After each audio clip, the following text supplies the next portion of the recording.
양승훈 목사와 함께하는 주님은 나의 최고봉 365일 묵상 9월 1일입니다.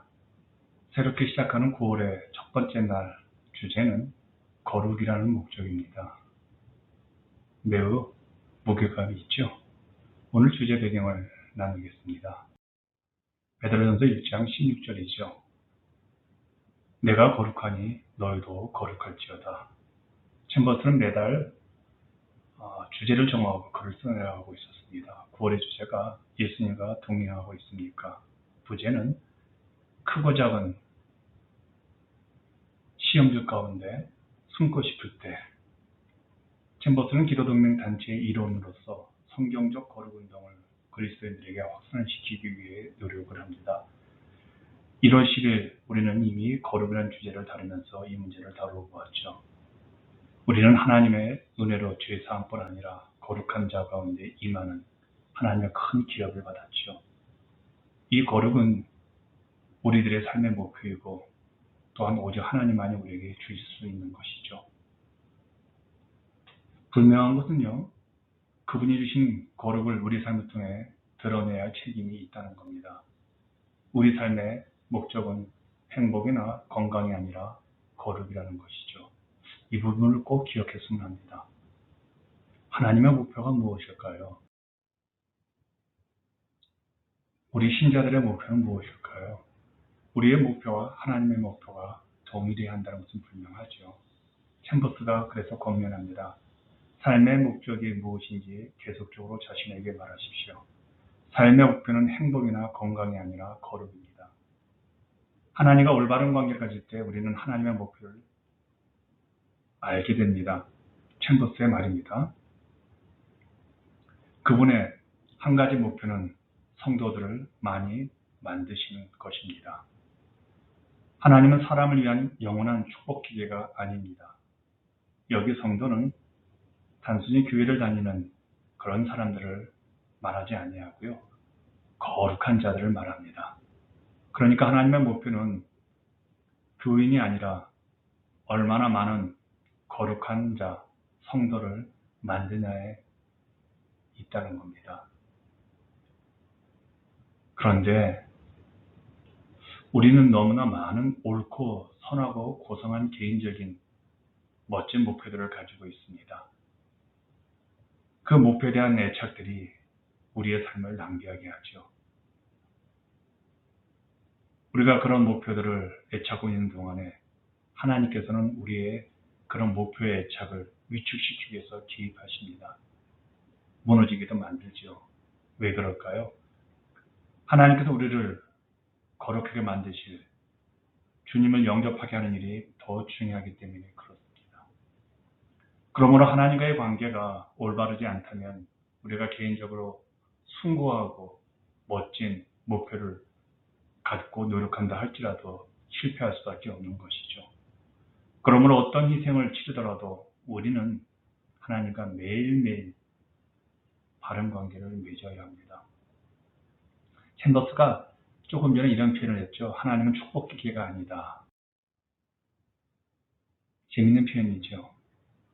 이 말은 이런 의미인 것 같습니다. 우리가 무언가 원하는 것을 하나님께 구하면 하나님은 자동적으로 우리의 필요를 채워주셔야 할 자판기, 축복 자판기로 우리가 생각하는 경향이 있는 것이죠. 근데 사실 그건 아니죠. 예수님께서 이 땅에 오셔서 우리를 구원하시는 중대한 이유는 우리가 불쌍하기 때문이 아니라 본래 거룩을 위해 우리가 창조되었기 때문에 그 회복을 위해 오신 것이죠. 그러니 복음을 통한 인간 구원의 사역은 본래 창조 모습으로 회복되는 멋진 회복의 사역인 것입니다. 하나님의 소원과 명령 한번 들어보시겠습니까? 어떤 것일까요? 거룩함으로 하나님과 연합하는 겁니다. 그러므로 하나님과 우리의 관계가 틀어지면 하나님의 거룩함이 더 이상 우리에게 들어오지 못하죠. 챔버스는 이 부분에 대해서 아주 강력하게 우리에게 권면하고 있습니다. 자신이나 다른 사람을 향한 동정심을 핑계로 거룩하신 하나님과의 관계를 해치는 그 어떤 행위들도 허용하지 마십시오. 거룩은 당신의 발걸음이 더럽혀지지 않는 것이고 당신의 혀로 더러운 것을 말하지 않는 것이며 머리로 더러운 생각을 하지 않는 것을 의미합니다. 우리가 다른 사람에 대한 동정심은 인간의 아름다운 마음이죠. 그런데 그런 동정심을 핑계 삼아 우리가 하나님을 대적할 수 있다는 사실이 분명히 있다는 겁니다. 개인적으로 교회에 대한 동정심 때문에 그 교회에 대한 바른 권면, 하나님과의 관계의 거룩함을 우리가 말씀 못 드리는 경우도 많지 않습니까? 자신을 또한 관대하게 용납하여서 하나님의 거룩하심이 사라진 경우도 있잖아요. 내가 좋아하는 사람들을 너무 생각해서 위하다가 보니까 하나님의 거룩함이 훼손되는 것도 우리는 그냥 눈 감아주는 경우도 많잖아요. 그러므로 거룩함을 지키는 일은요, 아주 실제적이게 철저해야 합니다. 우리는 자신의 생각과 언어에 대해서는 잘 알죠. 그러나 우리의 발걸음에 대해서는 잘 모릅니다. 여기서 말하는 발걸음은 무의식적으로 행동하는 것들을 말하죠. 우리의 행동, 그 근저에는 무의식이 개입하고 있잖아요. 그래서 그 무의식까지도 점검해야 한다는 겁니다. 이 말은 하나님의 거룩 앞에 그 어떤 핑계나 변명으로 이르고내서는 안 된다는 거예요. 거룩을 지켜야 합니다. 거룩을 지키는 거 무엇일까요? 우리 삶의 모든 영역이 철저하게 하나님의 심사를 거친다는 것이 거룩입니다. 생각해 보세요. 거룩은 하나님께서만 주십니다. 그러나 우리의 모든 거룩은 하나님의 심사를 거쳐 결국 나를 통해 나타나게 되어지죠. 그래서 우리의 모든 행동은 하나님 앞에서 점검을 받는 것이죠. 그리고 그 점검받은 내 행동을 통해서 우리의 존재가 드러나는 겁니다. 그런데 꼭 조심하셔야 합니다. 거룩은 타인의 행동에 대한 내 시선과 비판이 아닙니다. 우리는 자꾸 거룩을 타인을 지적질하고 타인을 아프게 하는 것이죠. 아닙니다. 하나님과 나 사이에 주어진 신앙적 관계와 결단입니다.